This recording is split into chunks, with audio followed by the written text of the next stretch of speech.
Shalom semua, selamat pagi.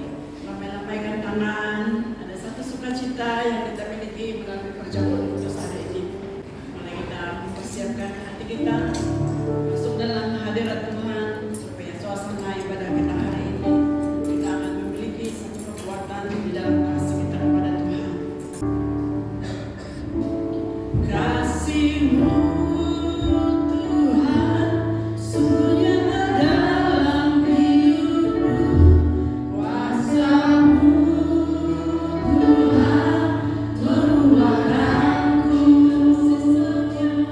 Kasih setia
Engkaulah Tuhan di atas segala Tuhan yang layak disembah.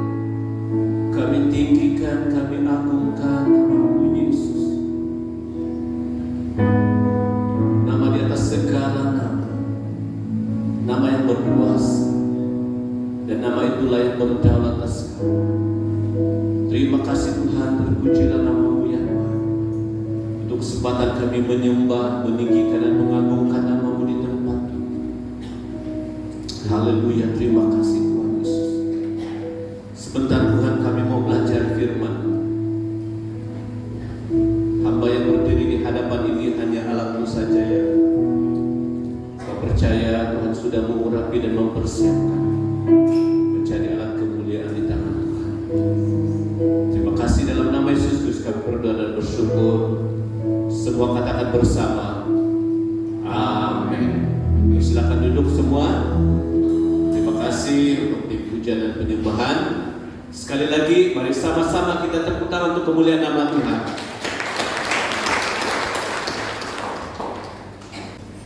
Shalom. Adun bala susini. Oke, kabar baik, kabar sukacita. dan kabar luar biasa. Haleluya, puji Tuhan. Pada hari ini saya mau bawa kita belajar dari satu bagian firman Tuhan, tetapi hari ini dia agak lain sedikit daripada yang biasa. Kalau kita lihat tajuk persembahan yang berkenan, asal mula persembahan ini dari Kejadian 4 ayat 3, ya, yang dilakukan oleh Kain dan Habel. Di sanalah mula perkataan persembahan itu dinyatakan dalam Perjanjian Lama. Dalam Kejadian 4:3 hingga 4 berkata, setelah beberapa waktu lamanya, maka Kain mempersembahkan sebagian dari hasil tanah itu kepada Tuhan sebagai korban persembahan.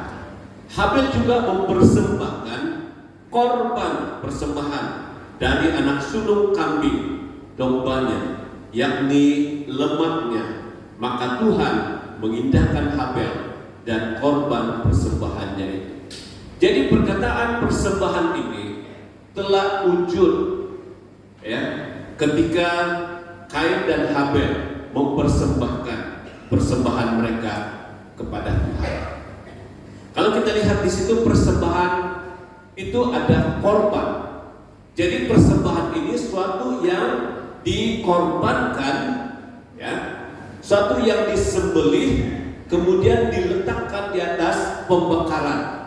Tempat pembakaran itu adalah mezbah. Diletakkan atas mezbah, dibakar dengan api, dan bakaran ini keharumannya akan menyenangkan hati Tuhan. Apa kaitannya persembahan korban ini kepada persembahan hari ini? Mari kita lihat itu dalam Roma 12 ayat 1, ya. Dalam Roma 12 ayat 1 yang berkata, karena itu saudara-saudara, demi kemurahan Allah, aku menasihatkan kamu supaya kamu mempersembahkan tubuhmu sebagai persembahan yang hidup, yang kudus, dan yang berkenan kepada Allah. Itu adalah ibadahmu yang sejati. Dasar persembahan pada zaman Perjanjian Lama adalah persembahan binatang yang tidak bercacat celah, yang hidup, yang kudus, yang berkenan kepada Allah. Itu adalah dasarnya. Dan dasar itu telah berubah di dalam Perjanjian Baru. Yang dikorbankan itu, yang dipersembahkan itu bukan lagi binatang, ya, tetapi yang dipersembahkan itu adalah kehidupan kita.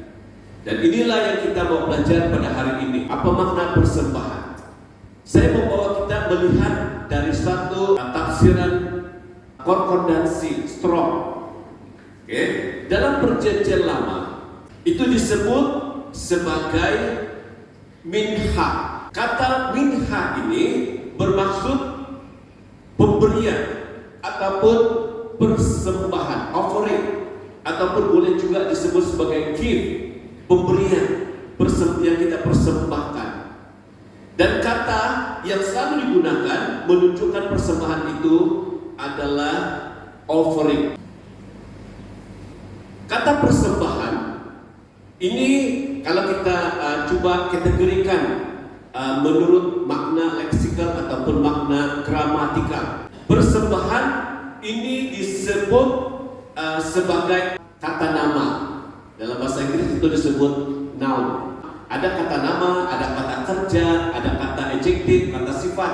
Dan kalau kita kategorikan dia dalam bentuk gramatikal, setiap kata ini dia ada yang disebut sebagai gentina, sama ada dia maskulin ataupun feminin. Feminin maksudnya perempuan, maskulin lelaki, ataupun dipanggil neuter.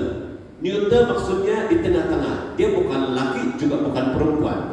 Hanya dia memiliki sifat seperti lelaki, sifat seperti perempuan. Oke? Jadi persembahan ini dia punya sifat ini adalah sifat feminin, perempuan. Kenapa bukan lelaki? Ya. Oke, jadi kalau persembahan itu suatu yang dilakukan penuh dengan kelemah lembutan. Dan juga dari segi bilangan, kata persembahan itu yang tadi itu adalah dinamakan singular. Ya, singular maksudnya tunggal. Oke, jadi kata-kata ini ada yang disebut sebagai kata tunggal, ada juga disebut kata jamak. Kalau jamak ini maksudnya mereka, kamu, begitu. Kalau tunggal, saya ataupun aku. Jadi persembahan itu dikategorikan sebagai kata tunggal. Dia punya sifat adalah sifat kewanitaan ataupun sifat perempuan. Oke, apa makna persembahan? Persembahan itu suatu pemberian yang terbaik yang menyenangkan penerimanya. Ya, suatu pemberian. Siapa yang memberi persembahan itu?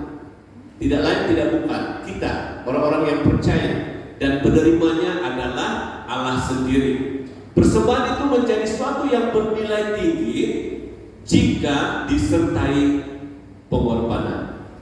Jadi dalam persembahan, walaupun kita tidak korbankan binatang pada zaman ini, tetapi ada pengorbanan yang disertai dalam persembahan itu. Apa pengorbanan itu? Kerendahan hati. Kita punya meruah diri, kita rendahkan. Ya, kadang-kala ada orang yang dia tidak mau, dia masih mau menganggap statusnya itu dengan kedudukannya, tidak mau merendahkan diri. Dia tidak korbankan, dia punya status, dia punya meruah itu untuk kemuliaan nama Tuhan. Inilah konsep pengorbanan pada hari ini, sehingga akhirnya pengorbanan itu akan membawa harum kepada Tuhan. Apa persembahan yang terbaik itu? Mari kita lihat bersama. Persembahan yang terbaik adalah persembahan yang hidup, yang kudus, dan yang berkenan kepada Allah. Apa bentuknya? Persembahan yang dinyatakan dalam Roma 12 ayat 1 tadi itu adalah tubuh kita. Apa yang berkaitan dengan tubuh kita yang kita persembahkan ini? Tidak lain tidak bukan gaya hidup kita. Kehidupan kita bagaimana? Ya, kehidupan kita di rumah bagaimana? Kehidupan kita di halayak orang banyak bagaimana? Di tempat kerja, di sekolah bagaimana? Adakah kita menjadikan kehidupan kita ini atau gaya hidup kita menjadi persembahan yang terbaik kepada Tuhan, yang hidup dan yang kudus, yang berkenan kepada Dia? Yang kedua, apa yang dikatakan persembahan terbaik itu? Pemberian kita yang tidak berjajar. Antara pemberian itu adalah pujian dan penyembahan. Pemberian yang lain yang kita serahkan kepada Tuhan adalah harta, benda, dan keuangan kita. Oke. Yang ketiga, bakat. Kita punya talenta, kita punya kemahiran, kepandaian kita, kepakaran kita. Dan yang keempat, masa. Nah, ini adalah pemberian-pemberian yang menjadi persembahan kita. Hari ini saya mau membawa kita fokus kepada salah satu pemberian yang kita lakukan untuk Tuhan, yaitu melalui pujian dan penyembahan.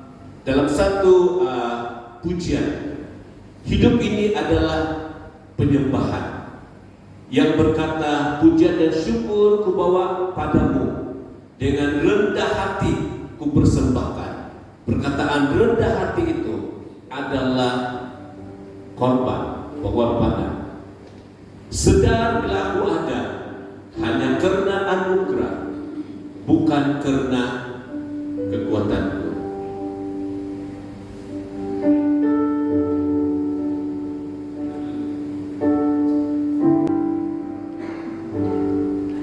Ku tahu hidupku adalah penyembahan.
serahkan kepada Tuhan. Apa makna daripada pujian dan penyembahan tadi? Salah satu daripada persembahan itu adalah pujian dan penyembahan. Memuji adalah berkata yang baik tentang Tuhan, memberi penghargaan, mengungkapkan kekaguman, memberi pujaan, memberi ucapan selamat, bertepuk tangan memuji Dia, memberi kata-kata pujian dan meninggikan namanya.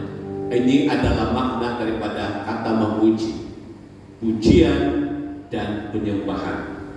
Sementara penyembahan itu bermakna ungkapan rasa penghargaan dengan perasaan gentar, perasaan menghormati, memiliki rasa segan, takut di hadapannya, untuk tunduk serendah-rendahnya di hadapan Tuhan yang kita sembah, untuk menyerahkan diri sepenuhnya kepadanya. Jadi rumusan yang kita boleh katakan dari makna pujian dan penyembahan, menyembah adalah bentuk yang paling tinggi dari memuji, dan biasanya kita menaikkan pujian itu dengan kata-kata pujian masuk ke dalam penyembahan. Jadi mengapa kita memuji dan menyembah Tuhan? Secara ringkas saya akan sebut begini. Yang pertama, kita memuji menyembah Tuhan karena kita ini diciptakan untuk memuji Tuhan. Kita diperintahkan untuk memuji Tuhan. Kita menghargai penyelamatan yang dari Tuhan itu. Dan pujian dan penyembahan ini merupakan ekspresi penyataan perasaan kita kepada Dia dalam Ibrani 13 ayat 5. Yang kelima, kita memuji dan menyembah Tuhan karena Tuhan itu bertata di atas pujian kita. Tuhan itu layak dipuji. Ada kuasa dalam pujian, dan pujian itu, penyembahan itu akan mengubah keadaan buruk menjadi kemenangan. Ini adalah beberapa sebab mengapa kita memuji dan menyembah Tuhan. Mari kita lihat dalam Yohanes 4. Ini adalah bagian yang selalu diucapkan ataupun selalu dibaca ketika kita berbicara tentang pujian dan penyembahan. Tetapi saatnya akan datang dan sudah tiba sekarang bahwa penyembah-penyembah benar akan menyembah Bapa dalam roh dan kebenaran. Sebab Bapa menghendaki penyembah-penyembah demikian. Allah itu roh, dan barang siapa menyembah Dia harus menyembahnya dalam roh dan kebenaran. Siapa yang mengungkapkan ini? Tuhan Yesus. Dia mengatakan ini kepada perempuan Samaria yang ditemui di sumur. Mengapa Tuhan Yesus mengatakan hal ini kepada perempuan itu? Mengatakan bahwa kelak akan datang. Inilah masa yang dikatakan itu, yang diramalkan itu. Dan sudah tiba sekarang katanya bahwa penyembah benar akan menyembah Bapa dalam roh dan kebenaran. Mengapa ungkapan ini terjadi? Karena ada dua kumpulan orang-orang Yahudi, mereka menyembah Tuhan di Yerusalem, sementara orang Samaria menyembah Tuhan di gunung. Jadi mereka itu mengatakan bahwa Tuhan hadir di bait suci di Yerusalem, sementara orang-orang Samaria ini mengatakan Tuhan hadir itu di gunung. Ya, karena konflik itu akhirnya Tuhan Yesus mengungkapkan akan ada penyembah-penyembah yang akan menyembah di dalam roh dan kebenaran, dan itu akan menjadi sesuatu yang mengubah. Tidak lagi penyembahan itu berada di Yerusalem ataupun di gunung-gunung. Mari kita lihat apa lanjutan daripada itu. Kita coba memahami kata yang diungkapkan dalam ayat tadi. Makna kata yang pertama itu menyembah, disebut sebagai proskodeo, ya. Dan kata ini adalah kata kerja, ya. Menyembah itu kata kerja, perbuatan yang membawa maksud leksikalnya itu adalah tunduk sampai ke tapak kaki, ya. Tunduk, ya, worship ataupun mencium. Gambarannya juga adalah seperti anjing yang menjilat tangan tuannya, ya. ataupun pemujaan, memuja, memuji. Ini adalah makna daripada kata menyembah. Apa aspek morfologi daripada kata menyembah ini? Jenisnya adalah kata kerja. Untuk perkataan itu ada masa lalu, masa sekarang, masa depan. Oke? Jadi biasanya dalam bahasa Melayu kita akan sebut akan itu maksudnya datang. Kalau yang sekarang ini waktunya. Tapi kalau sudah berlalu dia ada kata telah atau sudah. Masa untuk kata ini menyembah ini adalah akan datang. Maksudnya ada perkataan yang tersirat, ada perkataan yang menjadi kiasan. Dari segi ragam kata, dia ada ini kata aktif. Ada kata aktif, ada kata pasif. Jadi menyembah ini adalah kata aktif. Dan kata ganti diri ketiga, mereka.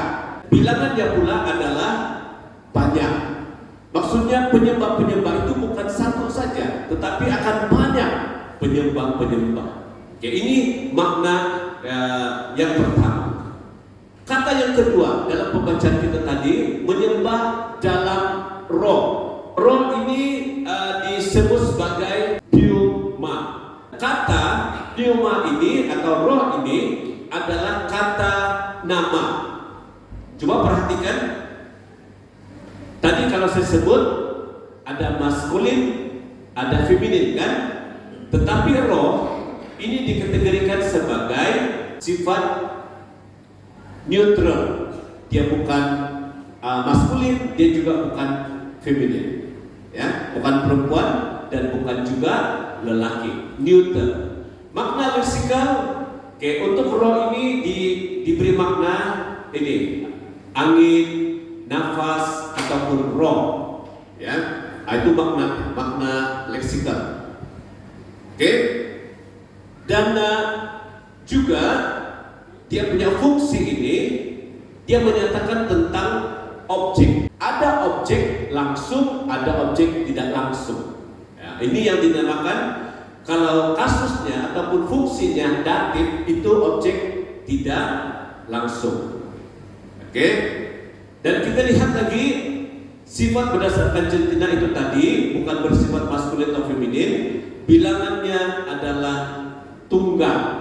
Roh itu satu, bukan banyak.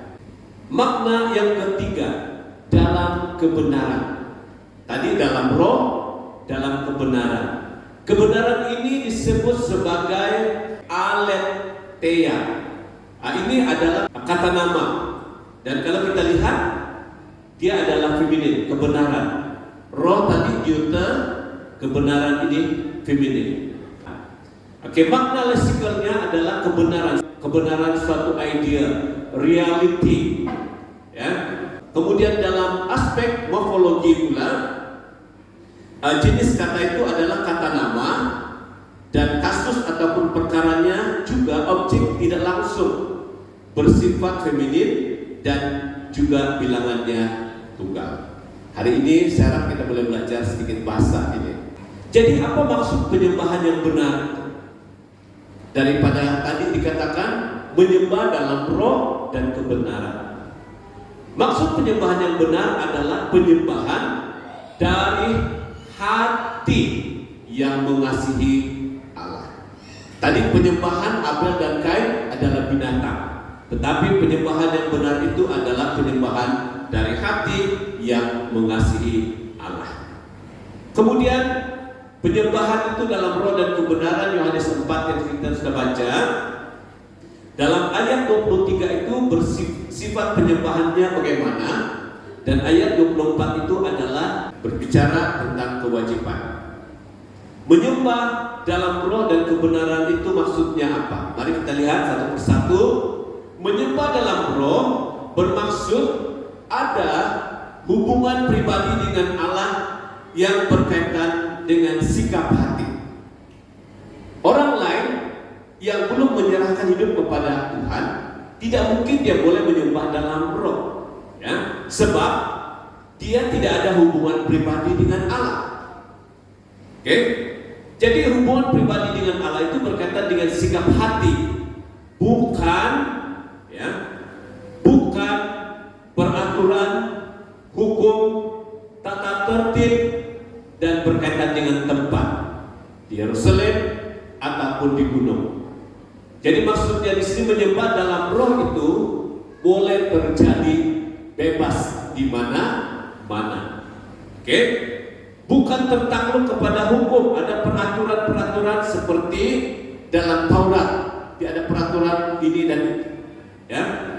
Yang boleh membawa persembahan itu hanyalah imam-imam saja dari suku Lewi. Itu peraturan. Kan? Ada tata tertib. Menyembah dalam roh bermaksud menghampiri Allah dengan hati yang sungguh-sungguh dan dalam roh yang diarahkan oleh Roh Kudus. Roh kita mengabdi, berserah dan bergantung sepenuhnya kepada Roh Allah. Menyembah Allah dengan rasa syukur kita. Inilah yang disebut sebagai menyembah di dalam roh. Menyembah di dalam kebenaran. Apa maksudnya pula menyembah dalam kebenaran? Menyembah dalam ketulusan, yaitu aspek kebenaran dalam batin, mengutamakan kuasa ibadah yaitu fokus kepada kemuliaan Allah daripada lahiriah, daripada yang kelihatan.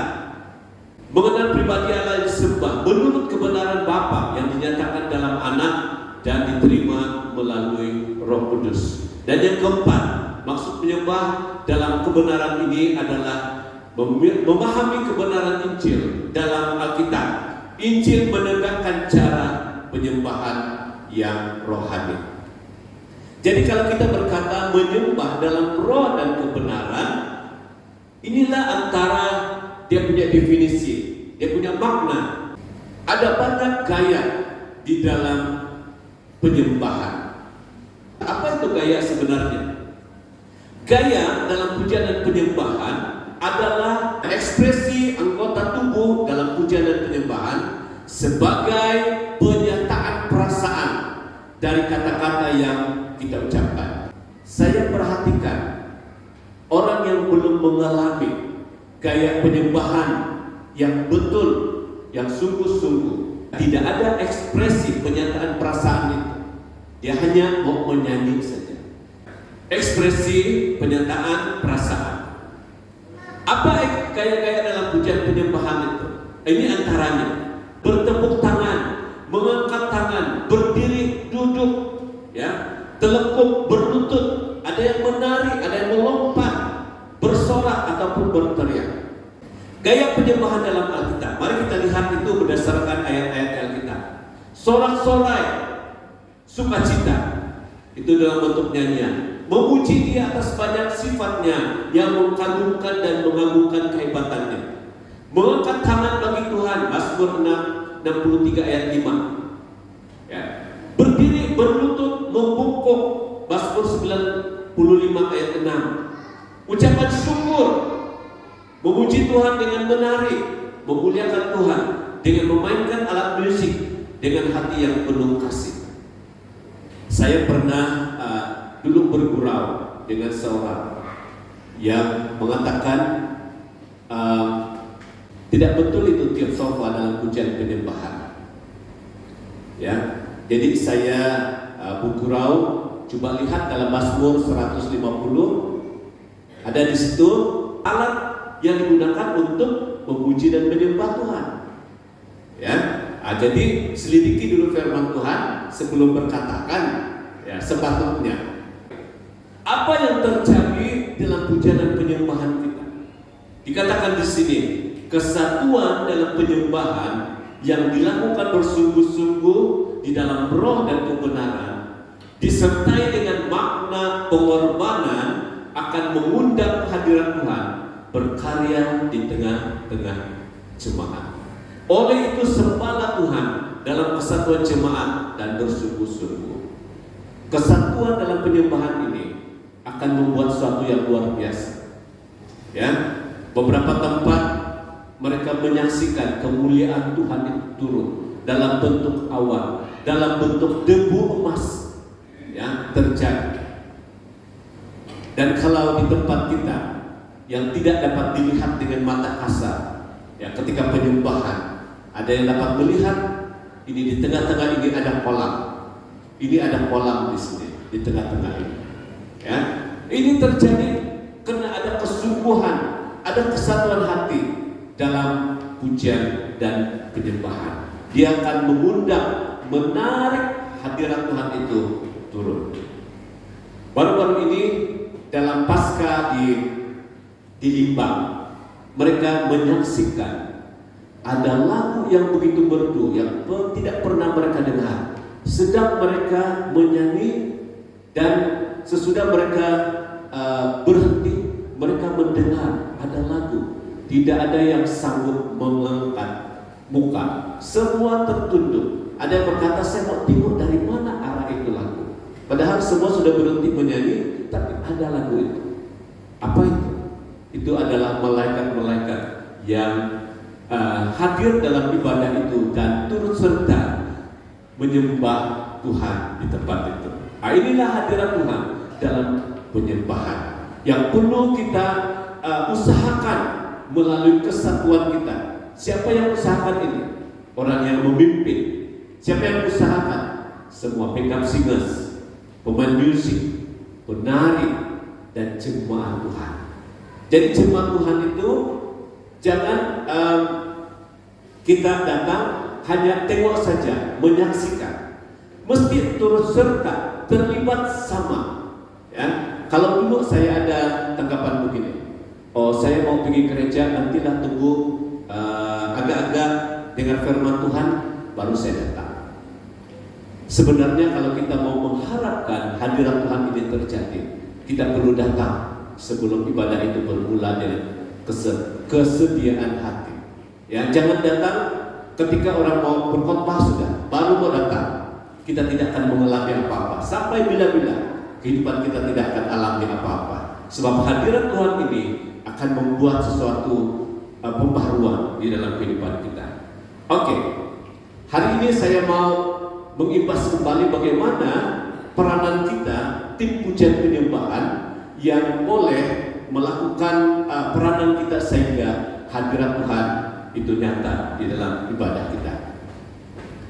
Peranan pujian penyembahan, saya sebutkan WL itu maksudnya worship leader ataupun pemimpin pujian. Memimpin puji-pujian ini adalah satu seni yang perlu dipelajari, diusahakan, dipraktikkan. Hal ini tidak diperoleh dengan cepat, dengan mudah, tetapi melalui satu proses belajar, proses berlatih, dan itu bergantung kepada individu. Latihannya ada yang cepat, ada yang lambat, boleh menguasai. Ya, saya dulu tidak boleh membawa pujian penyembahan. Saya punya suara itu lain ke lain, ada kalau ada yang kesel. Ya, tapi kita mau berlatih dan berlatih. Ya, seperti seorang pengkhotbah yang belajar memperbaiki cara komunikasi, cara mengajar firman Tuhan, demikian juga seorang pemimpin pujian penyembahan. Peranan pemimpin pujian penyembahan itu sama dengan pengkhotbah, sama dengan pengkhotbah. Jadi jangan kita anggap remeh kalau kita memimpin pujian penyembahan, kalau kita mau menjadi backup singers, jangan anggap remeh itu. Semua ada peranan untuk menarik hadirat Tuhan. Asas kepada pemimpin pujian ini sebagai satu gambaran untuk kita semua, ya. Syarat yang penting ini ataupun syarat asas ini, mestilah yang memimpin pujian penyembahan itu seorang yang pandai menyanyi. Kalau tidak pandai nyanyi, bagaimana boleh pimpinkan? Itu asasnya. Mesti berkebolehan menyanyi. Walaupun mungkin suaranya tidak berapa bagus, dia pandai menyanyi dan boleh ikut rentak. Kalau suara yang bagus itu bonus, ya, bonus. Oke. Pemimpin itu juga seorang yang disebut sebagai worshiper ataupun penyembah. Dia boleh menyembah Tuhan. Dia bukan sekadar pandai nyanyi, tapi tidak pandai menyembah Tuhan. Kehidupan rohani yang baik, matang. Dia tahu kebenaran firman Tuhan. Dia tahu menguasai gaya daripada puji-pujian. Dia boleh ikut tempo musik. Macam saya ini ada juga kelemahan dalam tempo musik. Ya, kadang-kadang musik belum masuk sudah. Ya, kadang-kadang saya pikir kalau diri pikir sendiri peduli apa, yang penting saya nyanyi. Tapi dalam keharmonian itu tidak betul. Kalau kita mau sesuatu yang harmoni, dia ada yang masuk cepat, ada yang masuk lambat. sudah jadi tidak berapa sedap untuk didengar. Saya ingat waktu kami di Piri, mulai nyanyi, dia punya gitar, dia punya bunyi lain, tapi mula lagu lain ini, lain sana, jadi semua macam tu. Tapi kamu tahu apa yang berlaku? Hadirat Tuhan luar biasa. Hadirat Tuhan luar biasa. Sebab Tuhan tahu ini orang-orang yang tidak pandai menyanyi. Dia ada hati menyembah Tuhan saja, tapi tidak pandai nyanyi, tidak pandai ikut musik. Tapi kalau kita itu sudah dilatih, jangan jadi seperti yang tidak pandai. Berusahalah supaya kita menjadi suatu tim yang boleh membuat suatu yang harmoni. Itu awal-awal bolehlah, tapi kalau kita sudah lama-lama jangan jadi begitu lagi. Oke? Menguasai tempo, mempunyai personality yang menyenangkan, menguasai lagu yang dibawa, dan isyarat tangan. Ini penting, ya, untuk pemimpin pujian isyarat tangan. Apa isyarat tangan itu? Kalau mau ulang, ya, jangan angkat satu, lepas itu pergi dua. Ini bingung mana satu. Kamu sedang kata dia tuh, bulan-bulan diangkat begini, diangkat begini, tapi tiba-tiba yang masuk dua, kan itu tidak sinkronis kan? Ya, jadi angkat tangan ini simbol syarat tangan satu dan ini dua. Jadi kita akan nyanyi rangkap kedua. Oke, kalau chorus begitu. Jadi kalau tidak sempat bercakap, angkat tangan saja. Tepat pada waktunya. Jangan baru mau masuk sepada chorus ataupun kepada rangkap pertama, baru mau tunjuk, itu lambat sudah. Sebelum itu, supaya penyanyi, pemusik, penari bersedia. Kebiasaan kita buat begini sejak satu. Kalau mau dua, ya. Sebenarnya itu salah, ya. Sebab kita perlu angkat. Kita nyanyikan, ku tahu hidupku adalah penyembahan. Ini kalau dia ada dua rangkap saja, tapi bagus dia pakai begitu. Apabila saya angkat tangan ini, pemusik tahu, backup singers tahu, multimedia dia tahu, dia akan set di mana rangkap yang perlu dia buat. Itu sebabnya angkat tangan tinggi, tidak ada masalah. Jangan sembunyi-sembunyi, jangan disembunyi-sembunyi. Mulai hari ini kita sudah belajar ini, jangan lagi buat begini. Oke? Mesti buat atas, begitu ya, supaya orang lain, jemaat boleh tengok dan tarik nafas bersama-sama untuk ikut itu lagu. Boleh kan? Oke, menguasai syarat tangan. Syarat tangan yang kalau yang begini ini adalah sudah mau akhir, tapi mesti ulang 3 kali. Ada juga yang buat begini saja untuk akhir. Jadi selagi diangkat begini berarti belum akhir lagi. Ini yang terakhir lagi, terakhir. Kan? Nah, itu syarat tangan yang rasmi. Kemudian ada satu syarat tangan lagi, kalau dia mau kepada lagu yang baru, dia buat begini. Yang ini tidak berapa saya setuju. Sebab ini ada simbol yang tidak berapa bagus. Jadi ganti dengan yang begini. Yang begini maksudnya kita kepada lagu yang baru, pada lagu yang baru. Oke. Kemudian ada bahagian yang ada disebut prelude. Prelude digunakan 3 jari. Jadi semua orang mesti tahu ini, mesti tahu, termasuk multimedia mesti tahu. Oke. Jadi ini penting, syarat tangan ini penting. Saya pilihanlah syarat tangan, tapi saya selalu menggunakan perkataan. Saya ucapkan kata-kata itu supaya semua dengar. Sebab penari kan dia bukan tengok di belakang, dia tetap menari, tetapi dia dengar. Ya, jadi itu pentingnya menguasai lagu yang dibawa dan tahu syarat tangannya. Pemusik dia ada syarat tangan juga sendiri. Yang ini chord apa, ini chord apa, ini chord apa. Panduan untuk memimpin pujian penyembahan. Pilih lagu yang sesuai dengan tema ataupun acara ibadah. Kalau acaranya ibadah ulang tahun, janganlah bawa lagu yang lain daripada ada yang ulang tahun, lagu yang berkaitan dengan memberkati dia, bersyukur, itulah dia punya tema yang sesuai. Buat persediaan sungguh-sungguh, umpama menyiapkan sebuah khotbah, berlatih dengan tekun dan berdoa. Biasanya perlu buat persiapan, termasuklah kata-kata yang kita ucapkan. Ya, muncul sejak sini, shalom. Minta maaf Pak kalau saya ulang hal-hal yang ini kita perbaiki. Shalom, mari lambai-lambaikan tangan. Kalau saya tidak melambaikan tangan, sebab saya tidak tahu untuk apa. Tetapi kalau saya cakap ini, shalom jemaat Tuhan yang rindu diberkati, lambai-lambaikan tangan. Saya di luar angkat tangan, sebab ada perkataan yang rindu diberkati, yang bersuka cita hari ini, lambai-lambaikan tangan. Salam, dua orang di kiri dan kanan. Mesti ada ungkapan yang menyertai. Ya, kalau dia lambai-lambaikan tangan, untuk apa lambai-lambai? Ucapkan selamat tinggal kah? Kita tidak tahu. Mesti ada sebab kenapa kita buat itu, ya. Jadi semua ini perlu dilatih, berlatih dengan kata-kata itu. Jadi saya punya cara, sebab saya pun tidak pandai juga membawa lagu. Saya akan tulis apa kata-kata awal itu, termasuk shalom, apa kabar semua, tulislah, tulis di telepon kah, tulis di kertas kah, ya, mesti. Oke, susun lagu mengikut kesesuaian. Kalau ikut pola kema, Musa yang dijadikan panduan, pola kema, nanti kita akan jelaskan ini. Cetak lagu atas kertas ataupun ada dalam telepon. Jangan bergantung kepada ini saja, tiba-tiba Karamatika, tiba-tiba yang di multimedia ini tekan-tekan tidak jadi, tekan-tekan tidak jadi. Itu saja. Pernah kan kita nyanyi lagu dusun, tapi tidak tahu itu dia punya wording.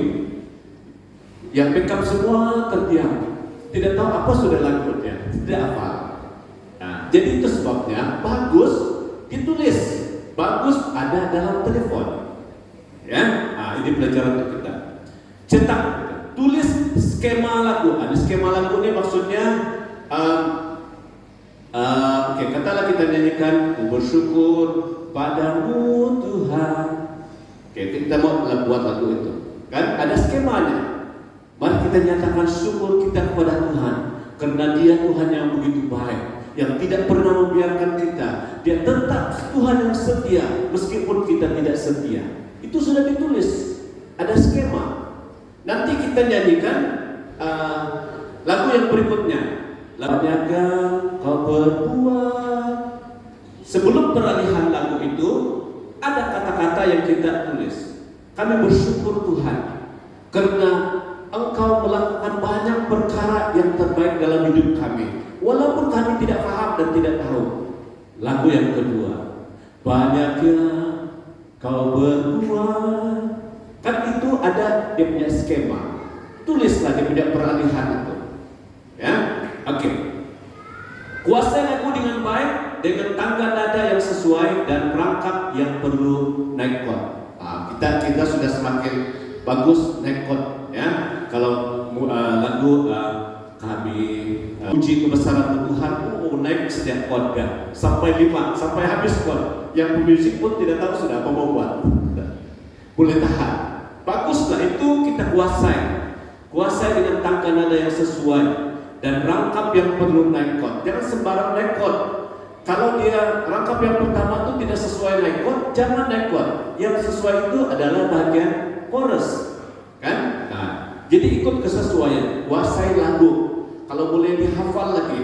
Tapi kalau saya itu menghafal itu agak susah. Jadi saya perlu sediakan supaya saya tidak lupa. Dan bangkitkan semangat dan keceriaan dalam ibadah.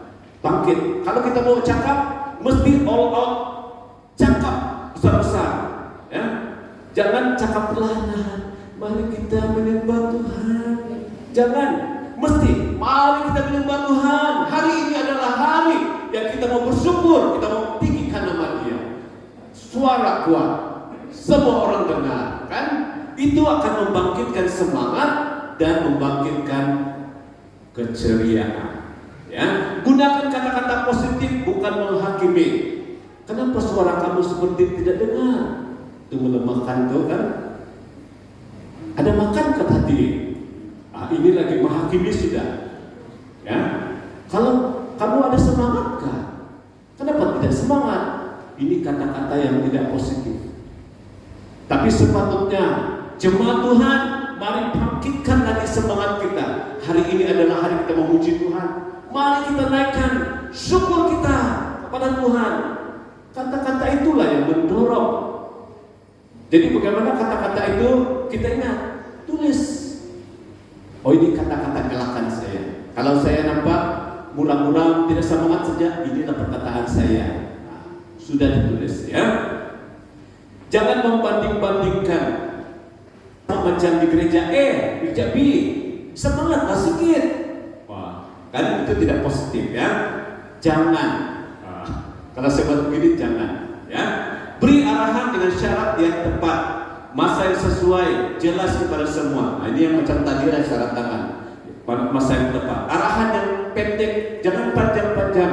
Terlama mereka tunggu sampai bila itu habis dia punya titik, nokta, dia punya arahan. Gunakan berbagai kreativiti dalam lagu. Kita akan lihat satu lagu dan kita tengok macam mana kreativiti dia. Lagu biasa, tetapi kalau dia buat dengan kreativiti akan jadi luar biasa. Ya, belajarlah ini.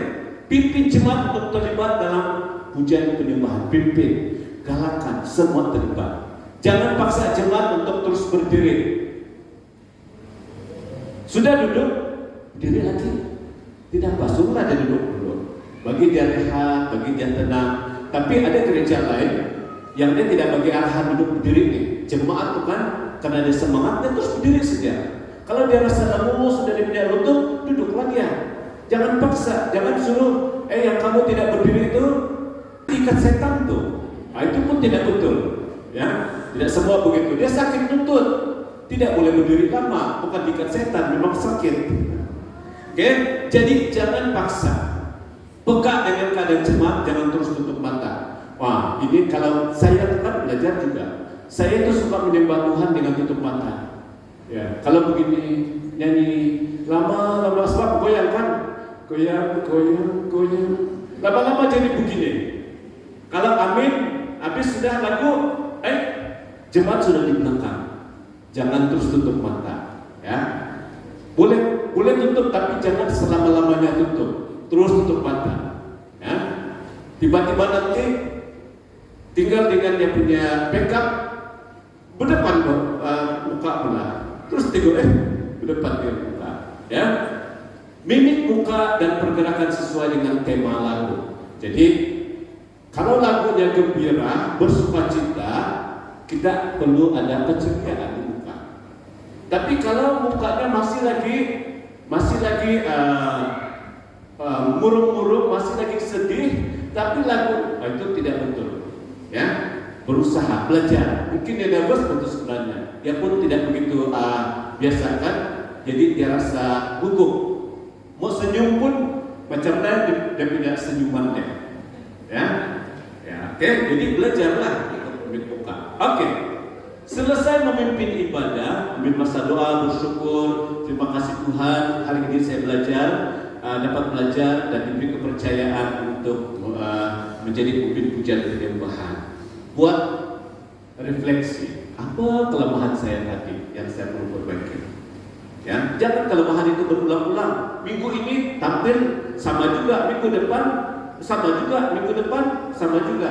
Belajar dan kita lakukan refleksi pribadi. Saya selalu belajar. Saya selalu kalau saya berkata gitu kan. Saya kira dalam video kita tuh tengok perkataan yang saya sebut berapa kali saya Jadi saya akan berubah, saya akan berusaha untuk kurangkan dari 20 jadi 15. Kan datang 10, lama-lama jadi kosong. Ya. Minta pendapat rekan yang arif. Macam mana saya tadi, oke nggak saya? Jangan malu. Ya, jangan malu tanya dengan orang yang tahu lah kan. Ya, oke kata di penampilan saya, kata-kata saya, lagu macam mana. Tidak sumbang ke suara saya. Ya. Saya tanya juga kalau saya tanya dia istri kalau di rumah, ya.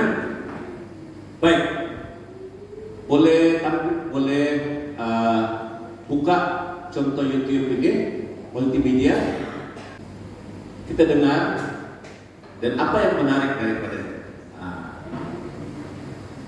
Dia pendeta Agus. Dari awal sampai akhirnya, Bapak kasih kami dengan kasih-Mu nilai Tuhan. Terima kasih Kau ciptakan. Ini dia punya skema, tapi dia tidak tulis sebab dia memang sudah biasa. Kami Tuhan, Engkau ajaib dalam hidup kami. Setiap kali menyembah Tuhan dan mengasihi Dia, lambaikan kedua tangan kita di hadapan. Oke, berhenti. Kami Dari ciptaannya. Oke. Semua orang yang mengasihi Tuhan, mari angkat tangan, kita lambaikan tangan. Kan ada sebab kan? Yang mengasihi Tuhan itu angkat tangan, lambaikan tangan kepada Tuhan. Ya, dia ada sebab. Oke, teruskan.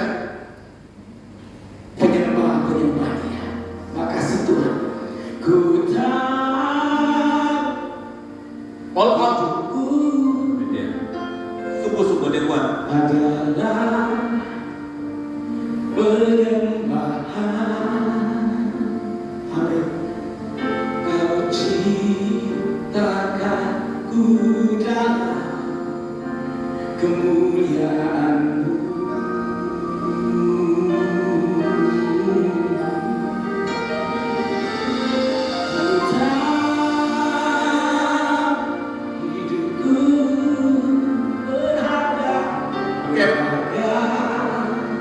Ada tadi, ku tahu hidupku berharga. Kemudian dia ada kata-kata lagi yang dia buat dengan creativity. Ini dinamakan creativity. Kita lihat juga creativity dalam itu. Oke, teruskan. Di matamu segenap hidupku persembahkan. Bagi berdiri bersama-sama di hadapan Tuhan, angkat kedua tangan kita lebih lagi. Boleh nyanyi sama-sama. Hidupku adalah Kami dalam penyembahan, penyembahan. bawa hidup kami di altar Tuhan. Kau ciptakanku dalam kemuliaan-Mu.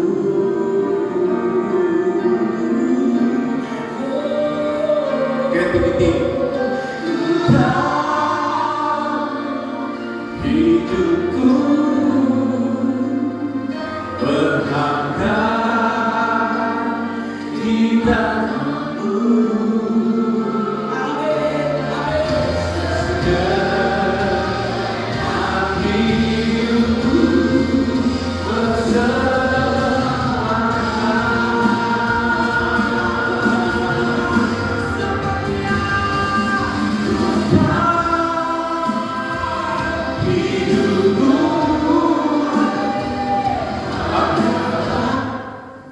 Apa yang dia galakan kepada jemaat? Mari sembah Dia, sembah Dia.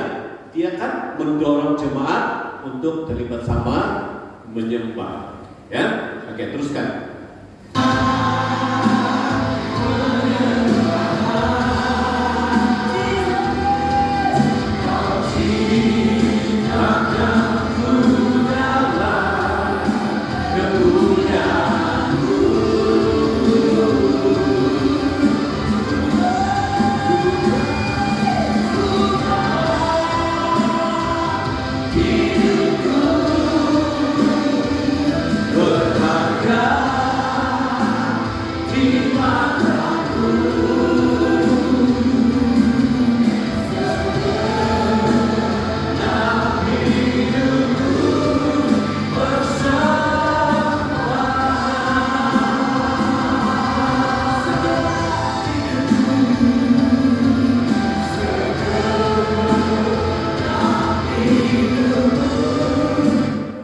Tadi apa dia kata? Kalau dia mau ulang, dia akan sebut segenap hidupku. Tapi kalau kita tidak mau cakap, dia akan angkat begini kan? Itu mau akhir sudah. Oke, teruskan.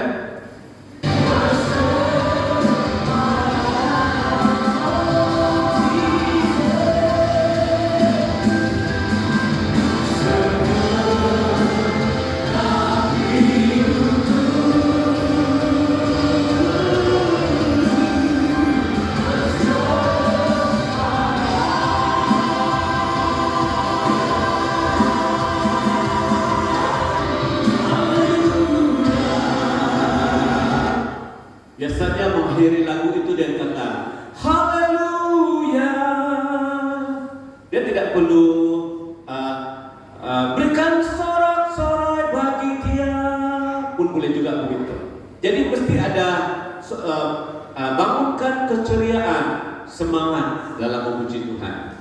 Yang terakhir, bentuk.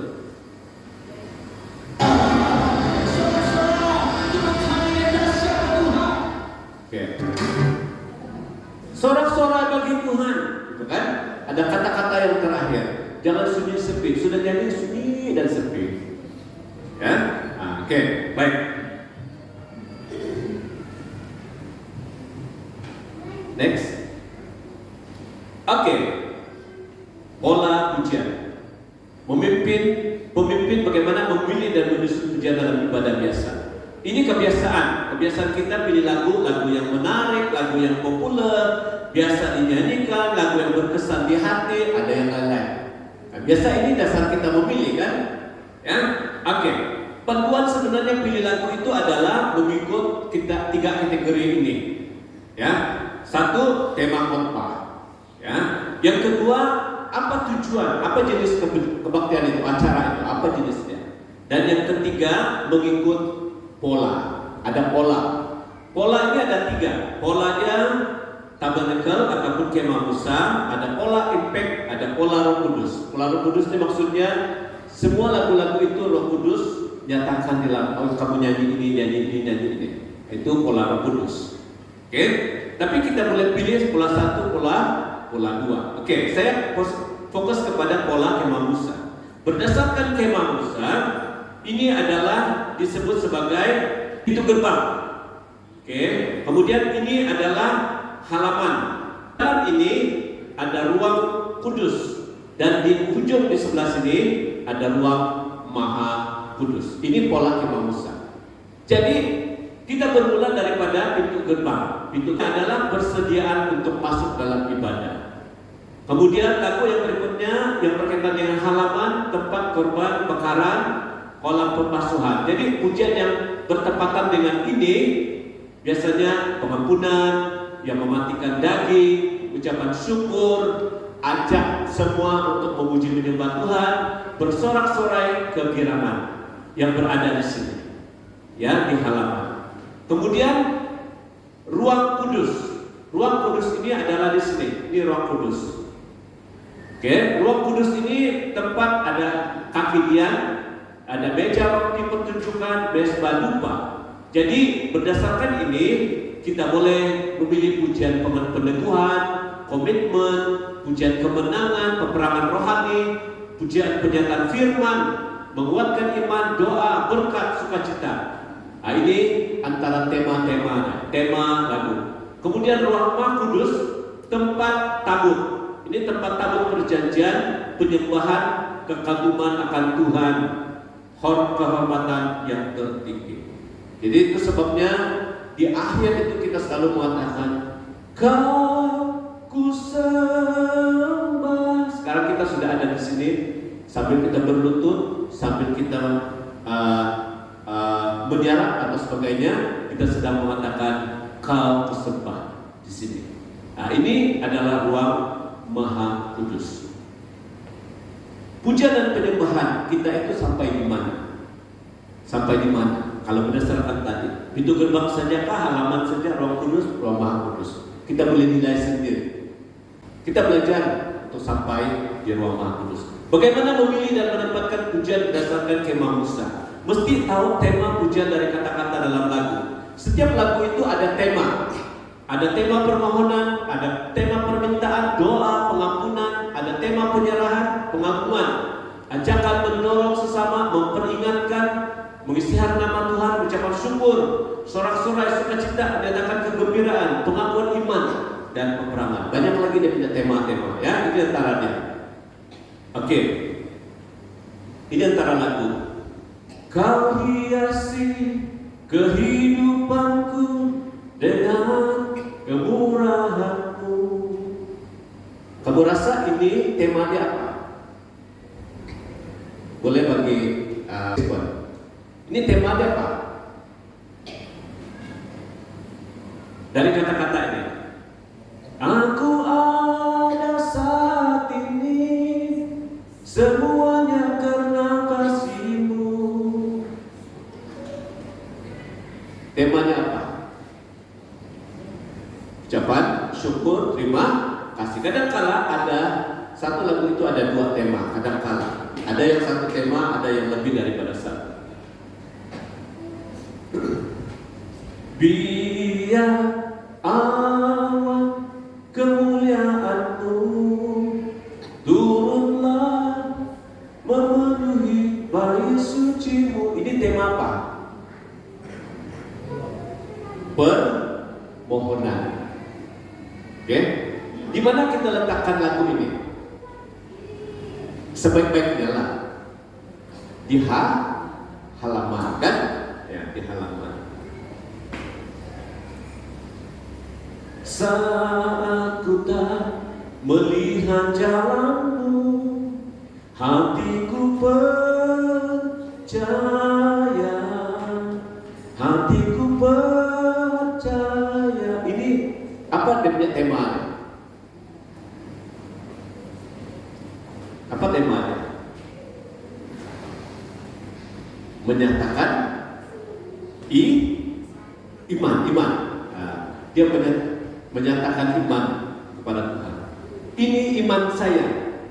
Saya tidak melihat jalan-Mu, saya tidak mengerti pun, tetap saya pegang janji. Itu apa? Pernyataan iman. Dia punya komitmen. Nah, boleh juga komitmen.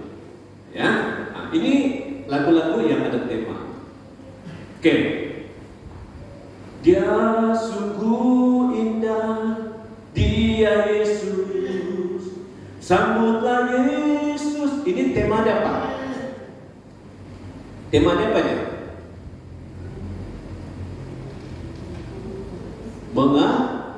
Mengajak. Mari. Dia sungguh indah. Ataupun selain pada mengajak, dia boleh juga menyatakan kepada orang lain bahwa Yesus itu siapa. Yang menyatakan kepada orang lain Yesus itu siapa. Oke, lagu begini, kalau kita lihat dia sungguh indah menyatakan kepada orang lain, boleh diubah menjadi lagu pengagungan. Bagaimana lagu ini boleh jadi pengagungan? Kita akan ubah, modify dia punya kata-kata. Oke, jadi begini. Kau sungguh indah. Sekarang dia sudah jadi dari kita kepada Allah. Engkau Yesus, Kau ajaib, Kau mulia, Kau agung. Dari lagu tadi dia akan jadi ruang kudus ataupun halaman pergi ke ruang kudus. Dia sudah jadi begini. Ku sambut Yesus, tinggikan Yesus. Kan kita sudah. Ada lagi lagu-lagu yang lain. Lagu pernyataan kepada orang, tetapi mendorong orang lain, kita boleh ubah menjadi lagu penyembahan. Ini cadangan rangkaian acara dalam ibadah kita. Saya selalu perhatikan acara kita bagaimana yang sesuai, ya. Dan sekarang ini yang sedang kita buat. Oke, ada doa pembukaan, ada kesaksian, doa pemberkatan, dan pujian syukur, doa syafaat, pujian sorak-sorai pengisiharan ataupun persembahan, offering doa, pujian pengagungan, penyembahan, ada perjamuan kudus, penyerahan anak jika ada. Tapi hari ini kita buat perjamuan kudus itu di sini, di antara 2 dan 3, khotbah dan pengumuman doa berkat. Oke, nah, kita sudah sampai di ujungnya. Worship ataupun bermazmur, penyembahan bebas. Free worship biasanya daripada ungkapan, ekspresi hati pribadi kepada Tuhan. Ucapan syukur, pujian, pengagungan kepada Tuhan Yesus tanpa lagu, tetapi ada iringan musik. Terima kasih Tuhan, Engkau begitu baik. Kebaikan-Mu tidak dapat saya bandingkan dengan apapun, tidak dapat disamakan dengan apa. Itu kata-kata penyembahan bebas kita juga. Tetapi dia bukan bentuk melodi, bentuk lagu. Ya, kalau sudah biasa dengan itu, dia ubah menjadi bentuk lagu. Oke, free worship ini boleh dilakukan sendiri tanpa musik ketika bersedia di rumah, dalam kereta. Terima kasih Tuhan, Kau baik saya hari ini dan sebagainya. Ya, ungkapan penyembahan ini boleh dalam bentuk lagu, irama ataupun ucapan biasa. Oke, coba perhatikan ini. Bapa, Engkau sungguh baik, kasih-Mu melimpah. Kita nyanyi nyanyikan dan terus nyanyikan. Kemudian selepas itu ada penyembahan bebas. Ya, ada masa untuk menyembah secara bebas. Jadi bagaimana kita boleh menyembah secara bebas? Kita perlu tahu dia punya tema. Lagu ini temanya apa? Temanya apa? Bersyukur kan? Temanya bersyukur. Oke. Jadi kalau tema bersyukur, kata-kata yang kita ucapkan itu adalah yang berkaitan dengan bersyukur, yang sinonim, yang sama dengan tema. Frasa-frasa itu sama. Terima kasih, bersyukur, Engkau baik. Besar setiap Tuhan, tidak dapat dibandingkan dengan apapun. Selalu baru setiap waktu, segar selalu. Engkau penolong kami, pertolonganmu tidak pernah terlambat, dan sebagainya. Boleh pemusikkan? Oke. Jadi waktu kita nyanyikan lagu ini, Bapa,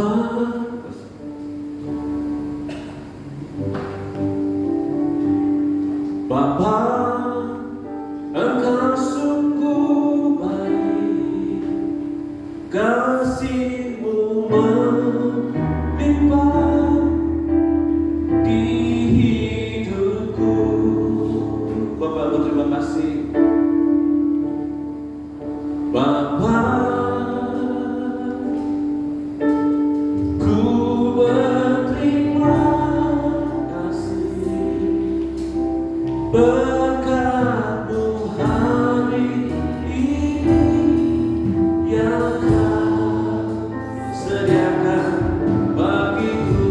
Menaikkan syukur. Ku naikkan syukurku buat hari yang kami. Tak habis-habisnya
kasih dan rahmat-Mu.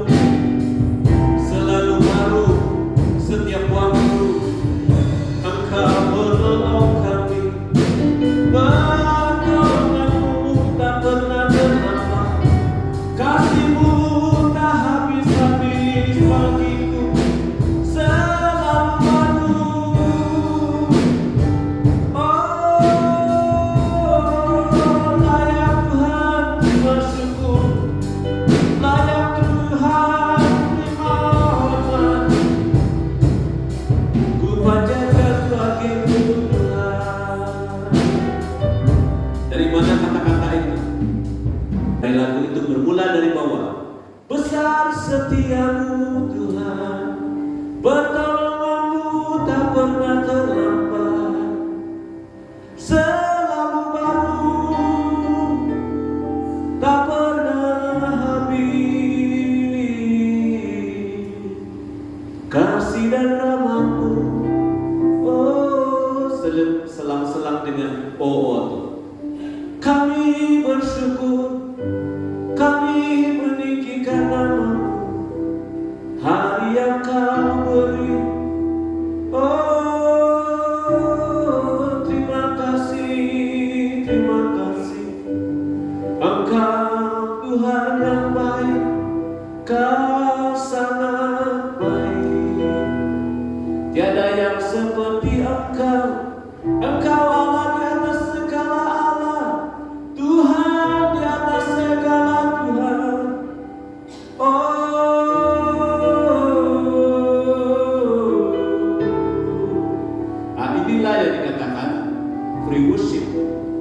semua kita boleh lakukan ini, kita akan lihat bagaimana hadirat Tuhan itu bekerja.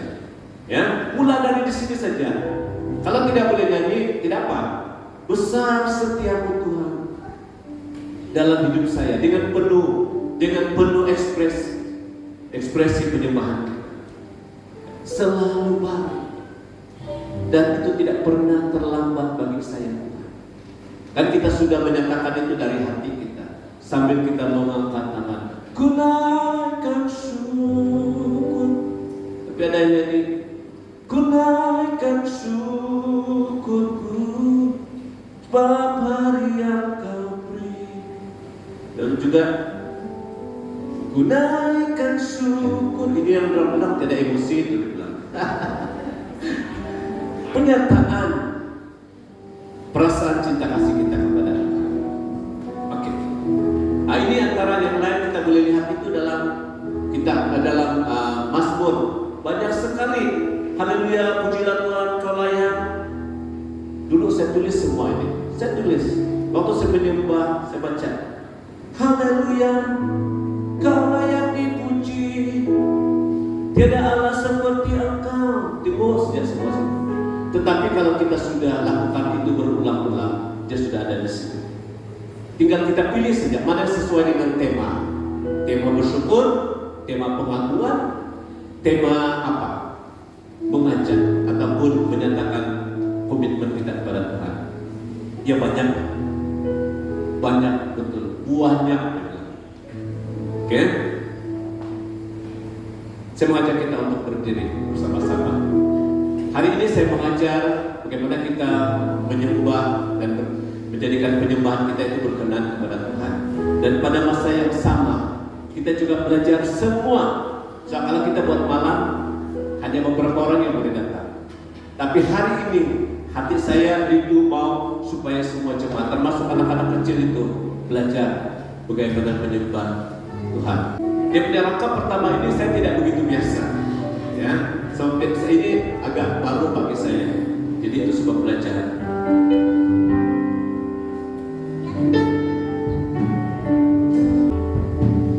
Pujian dan syukurku ku bawa padamu, ku bawa padamu dengan rendah hati. Dengan rendah hati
kami adalah penyembah.